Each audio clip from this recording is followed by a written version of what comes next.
ശബരിമലയിലെ പുതിയ നവഗ്രഹ പ്രതിഷ്ഠ നാളെ നടക്കും. ശ്രീകോവിലിന്റെ താക്കോൽ കൈമാറി.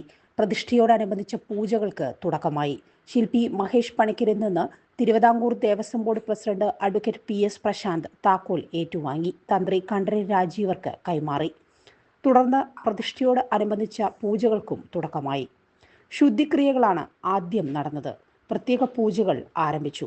നാളെയാണ് നവഗ്രഹ ശ്രീകോവിലിൽ പ്രതിഷ്ഠാ ചടങ്ങ് നടക്കുക.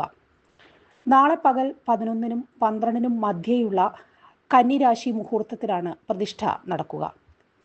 പ്രതിഷ്ഠാദിനത്തിൽ രാവിലെ ഗണപതി ഹോമം, ശയ്യയിൽ ഉഷപൂജ, മരപ്പാണി തുടങ്ങിയ ചടങ്ങുകൾക്ക് ശേഷമാണ് പ്രതിഷ്ഠാകർമ്മം. മാളികപ്പുറത്തിന് സമീപമാണ് പുതിയ നവഗ്രഹ ശ്രീകോവിൽ നിർമ്മിക്കുന്നത്. നിലവിലുള്ള നവഗ്രഹ ശ്രീകോവിൽ കൂടുതൽ അഭികാമ്യമായ സ്ഥലത്തേക്ക് മാറ്റി പ്രതിഷ്ഠിക്കണം എന്ന ദേവപ്രശ്ന വിധി അനുസരിച്ചാണ് പുതിയ നവഗ്രഹ ശ്രീകോവിൽ നിർമ്മിച്ചത്. പ്രതിഷ്ഠയോടനുബന്ധിച്ചുള്ള പൂജകൾ പൂർത്തിയാക്കി നാളെ രാത്രി 10 മണിക്ക് നടയടയ്ക്കും.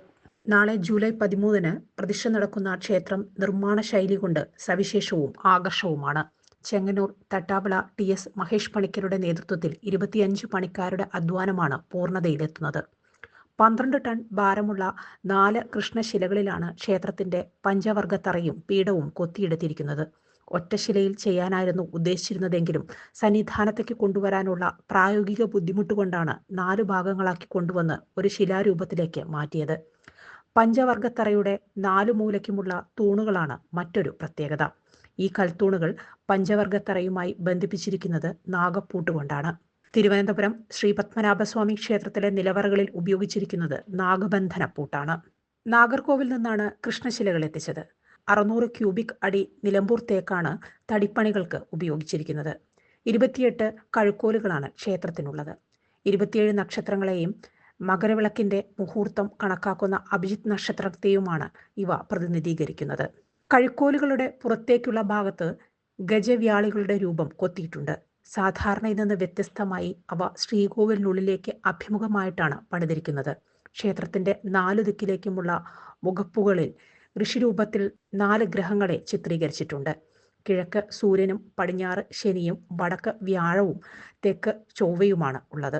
ഭൂകമ്പമടക്കമുള്ള പ്രകൃതിക്ഷോഭങ്ങളെ അതിജീവിക്കും വിധമുള്ള വാസ്തുനിർമ്മാണ ശൈലിയാണ് നവഗ്രഹ ക്ഷേത്രത്തിൽ സ്വീകരിച്ചിരിക്കുന്നതെന്ന് മഹേഷ് പണിക്കർ പറഞ്ഞു.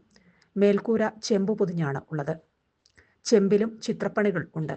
മച്ചിൽ അലങ്കാരപ്പണികളോടുള്ള നവഖണ്ഡം നവഗ്രഹ പലകയും സ്ഥാപിച്ചു. 1 മാസം കൊണ്ടാണ് ക്ഷേത്രത്തിന്റെ പണികൾ തീർത്തത്. മാളികപ്പുറം ക്ഷേത്രത്തിന്റെ മുന്നിൽ കിഴക്ക് വടക്കു ഭാഗത്തായാണ് നവഗ്രഹ ക്ഷേത്രം പണിതിരിക്കുന്നത്.